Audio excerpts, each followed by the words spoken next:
Absolutely delighted to have Mr. Shroff here. Mr. Shroff is an LLB and LLM, of course, from Bombay University. I now request Mr. Shroff to take over. Thank you, Sujita, for the kind words. Thank you, Devashis, and thank you, Moneylife Foundation Trust, which has organized today's evening. It gives me indeed a great pleasure to share the dais with Sujita and Devashis, who are erudite, scholarly, and research-oriented, and we all know about their achievements. I am personally proud of being their friend, and I feel very privileged to be this evening in front of you. Supreme Court came to the conclusion in the case of Nahalchand Lalluchand in 2010 August, and a two-judges bench has now given a judgment, which judgment is the law, and which judgment has completely changed the very paradigm of car parking space. All those who were happy with this judgment initially are the most unhappy people today. Why they were happy, that also I will tell you, and why they are unhappy, that also I will share with you.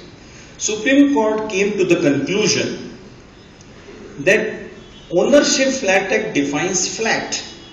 Flat includes a enclosed garage which is properly authorized and allowed to be constructed by local authority. Flat includes any industrial premises also, offices also, commercial area.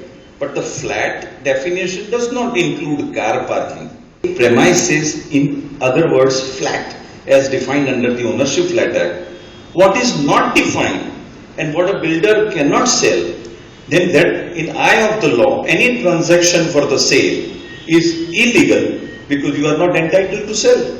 Some questions were put to the Supreme Court while it was passing the order, that what happens if there is a basement, what happens if there is a still, what happens if there is a podium. Supreme Court says, very good, give me the questions. It took all questions and answered in negative, no, none of them are parking, therefore it cannot be sold.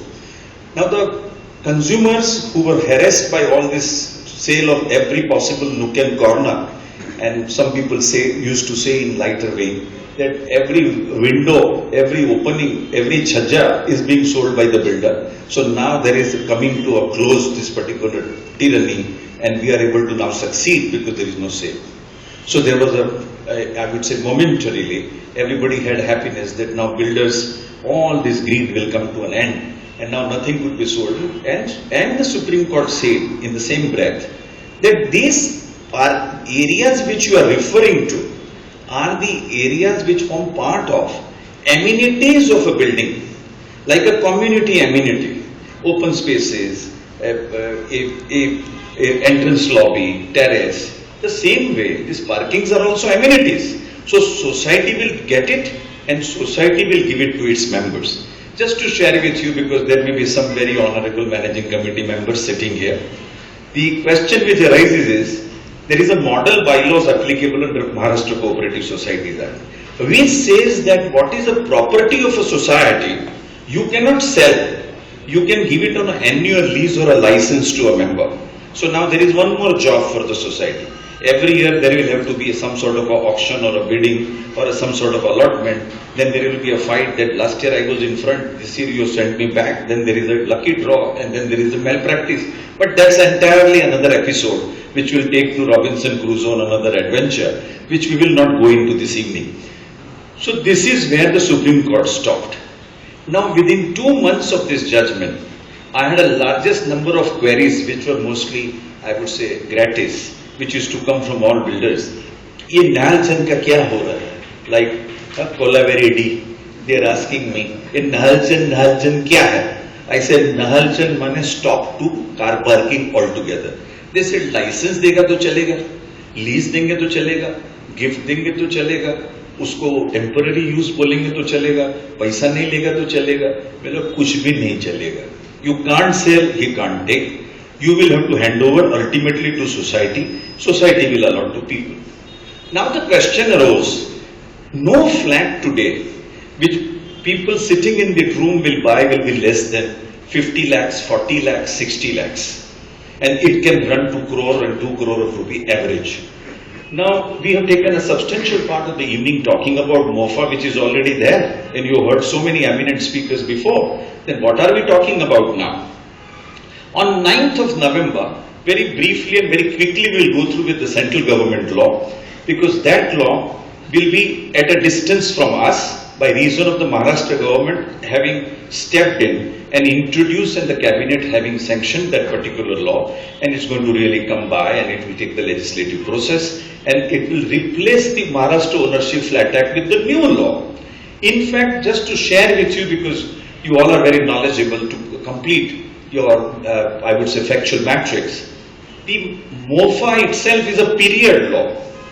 It is not so that it's a permanent law. Like the Bombay Rent Act is also period law. It gets periodically extended. So the Maharashtra government decided that there were many gaps into this law and we want to do something really good, which I'll come to because I don't want to give out to you what exactly the Maharashtra new law intends to achieve. But let's first take the central law and rather complete with its bird eye view of that particular legislation. The government of Maharashtra, the government of India has been thinking about a real estate law which will be applicable through the length and the breadth of this country. And there has been this move for last couple of years where the central government decided to introduce this law. First it started with the Delhi administration became very, I would say, aligned to this fact that there was no such law which was prevailing for the colonizers. The Gurgaon development, the Noida development, the Trans-Jamuna development, the UP development was completely uncontrolled. People lost monies, people lost their lifetime savings into all that. As a result of which government became alive and it wanted to introduce that bill. That bill came years back, but then it died, I believe, premature death, and it never saw the light of the day. Now the government suddenly on 9th of November put it up, Government of India, on its website, the draft Real Estate Regulation and Development Bill 2011, which is in front of you. Now this particular bill was introduced for the purpose of, throughout the Union of India, it to apply, and it wanted to introduce, and really it brought some very revolutionary ideas have been introduced into this law. This law, while considering, some of you must be aware that so far as the real estate or the land laws are concerned, there are three lists by which under the constitutional scheme of legislative powers that we are governed.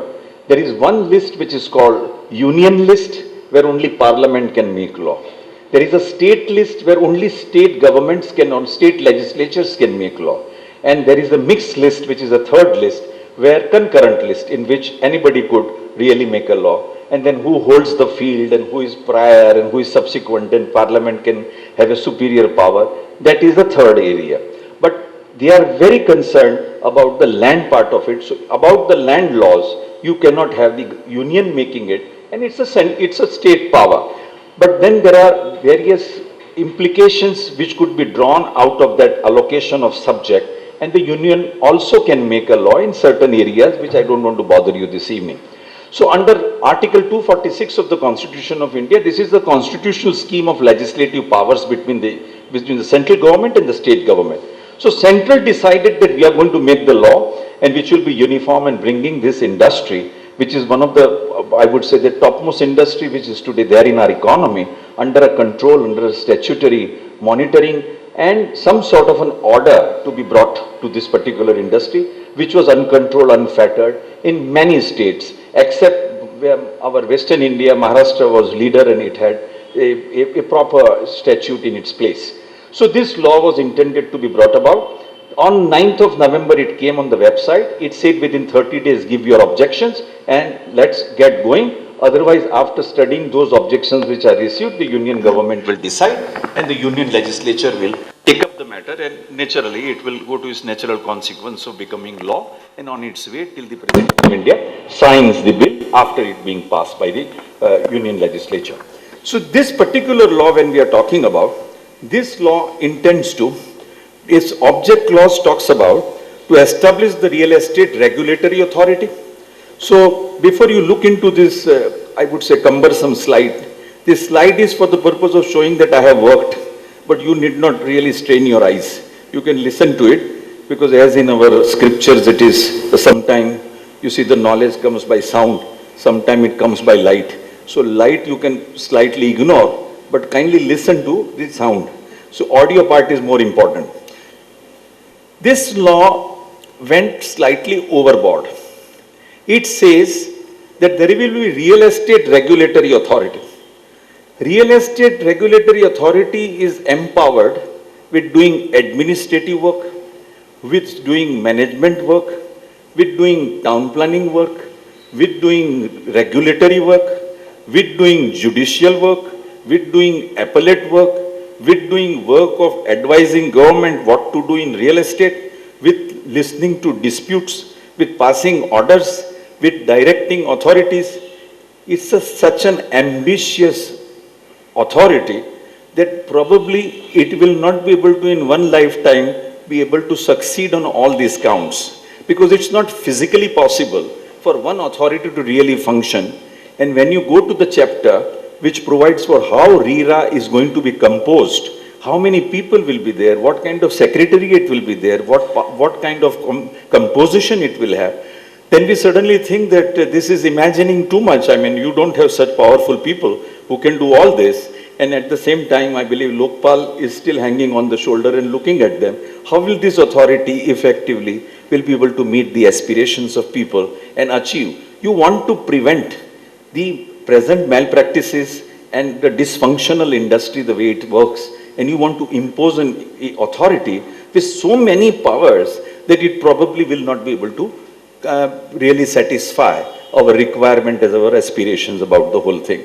So they have a real estate regulatory authority. Then there is one very dramatic provision which this act has got, which I will take you through my slides, because I am also not going to spare you. You will have to strain your eyes. It came up with, and it has come up with a proposition, two things.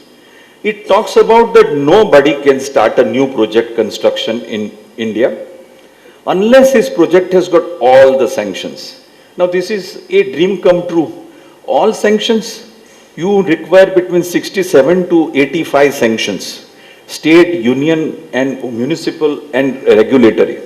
You require permissions which come from environment and forest, and you require environment impact assessment, and you require several of those permissions.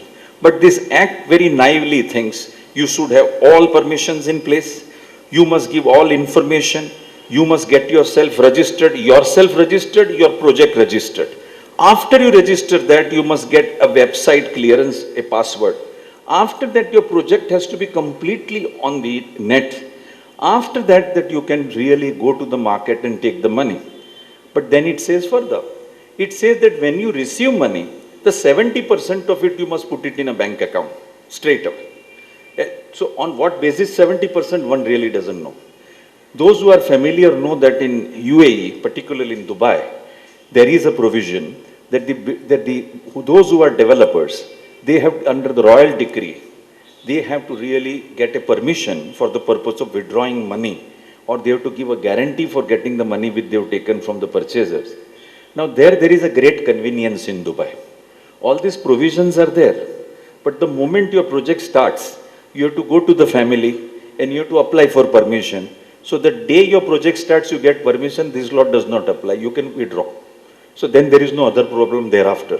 But here we have got PIL and we have got RTI and we have got so many problems. So this becomes a real provision. So we are copying Dubai thinking it is there, but it's actually not there. Otherwise, what is happening right now to all the Dubai developers and those who have purchased, if there was actually this 70% deposited or the amount deposited in the bank to be utilized for development, then those projects would not have been languishing. And today, I mean, there are more projects which are deserted than projects which are at work at the moment in Dubai and the surrounding areas. But this law says no, keep your money 70% and you must utilize it for the project. These two provisions, plus it talks about the kind of punishments and the penalties, which is, say that 10% of the project cost will be charged to you as a penalty for breach of the law. Now project cost is what? If there is going to be somebody is doing a township, 10% of that you will charge him for the purpose of some violation which are of a technical or a minor nature. How will that really go about? So these were the various areas in this particular legislation which were staring, and lot of objection throughout the country took place, and those objections were registered with the union government, and on the website they have been put up, and I believe that is being discussed at the moment, although the period has expired of lodging those objections. Now if we really go through very quickly, to establish the real estate regulatory authority was the avowed object. Then it talked about who is the allottee. The allottee definition would include not only the first time purchaser, but if you have bought a flat from a builder and you sell it to somebody, that second sale also becomes an allottee, and therefore this particular law will come into action. Then we come to who is a promoter. That's a fairly similar definition as what MOFA is. Then it talks about any development authority or any other public body in respect of the allottee or person who acts himself. Those authorities are also taken into the sweep of this law. For example, that if MHADA is there, then MHADA is also a promoter. Those authorities will also be covered by this law. That is what it intends, and that is where this law stands today. Then it talks about no promoter shall develop. That is the provision which I shared with you, that you cannot develop, you can't go to market, you can't raise the money, you can't publicize, you can't give any public notice unless you are registered on a website, unless you have password, and unless all your facts and information are put up on the government, the RERA website. Now, of course, when we were debating that law, where I had almost a large number of meetings throughout the country, the questions were asked as follows. Terrorists do not know how the building is made, how the project is in which stage, and how the planning is. This law provides that all your information, all your sanctions, you have to put up on website. Once I put up that, what is the security aspect of this matter? That is what the promoter started asking. That is what the purchaser started asking. Do you want to know from which particular void or from which particular pipe that person can come in your building, in a multi-story building, which is supposed to be the access from which that the project could be really approached, which is a basement which is so crucial, which is having a cantilever structure, if which is destroyed, then the rest of the building will collapse. What happens to all this, and what is the security? Answer was not coming forward from anywhere. Second issue came about the intellectual property right. Today people spend a large amount of money on planning, getting advice, foreign consultants, they design the buildings. Now there is a lot of intellectual property involved into it. Now if my next door competitor knows that what I am constructing, how many flats I have, and it also requires you to put up periodically the list of how many sold, how many unsold, that also you have to put up on this side. Now you as a buyer, if you know that this poor builder is not able to sell anything, then you are going to say that I have seen your website, you have not sold anything. Now you want to sell to me, I will ask you at a discount. The next door chap will say, बाजू में जाओ, उसका कुछ बिकता नहीं है. मेरे पास देखो मेरा कितना बिक गया इस महीने में. Now this is going to create a new kind of stresses into the business, and it will have confidential information in the public domain. All these issues were being discussed when this act came in, and that is where this particular registration and a website registration of a project was criticized and critically considered, and I believe that the government needs to really look into it and control those provisions. Then it comes to declaration signed by the promoter. Now the promoter is to declare and give confidential information which will be in public domain, which will fall in the same category as I talked to you earlier. Now apart from that, there are details to be entered which I told you they were the same confidential details which requires to be done under the central law. Then we come to the Real Estate Appellate Tribunal. Now this is one another creature which has been introduced under this law. All disputes across the board will go to the Real Estate Appellate Tribunal, and Real Estate Appellate Tribunal will consider it. To the extent dispute between authority and authority will also go there. Between a purchaser of premises and authority will also go there. Between a builder and the purchaser will also go there. Now, pausing here for a moment, this will be common to MOFA, this and the Maharashtra law, which ultimately may become our future because we are the part of the state, and the state is I would say, determined to bring that law in place of MOFA, which is a well-established legislation, which has lived through more than 50 years with us. The situation is, today, for a moment, if a purchaser is dissatisfied, what options he has got?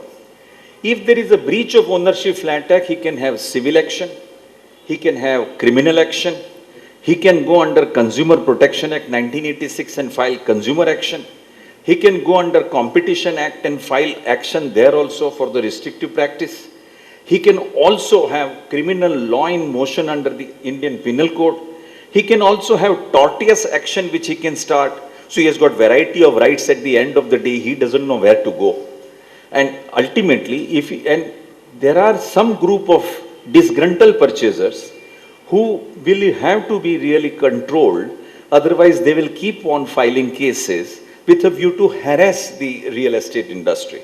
We cannot rule out on both sides of the fence that there exists such elements which requires to be controlled and regulated.